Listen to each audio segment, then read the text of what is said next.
Qo'l barmoqlarida ikkitasi rivojlanmagan. Qozog'iston Respublikasidan kelishyapti ayolimiz. Qo'l barmoqlarida ikkitasi rivojlanmagan. Bitta qo'lda 3 ta barmoq, bitta qo'lda 3 ta barmoq. Oyoqlarda ham xuddi shunaqa holat. Juda chiroyli, aqlli, odobli, Allohni tanigan, yoshlikda soni uchun rosa qiynalgan ayol. Farzandimni ko'rib bering. O'zimizda skriningda yaxshi deb aytishdi.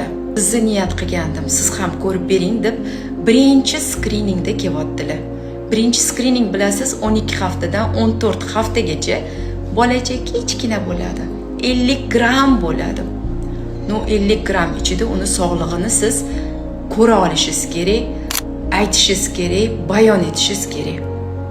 Bolada xuddi onadagi holat. Qo'l barmoqlari rivojlanmagan, oyoq barmoqlari rivojlanmagan qiz bolacha.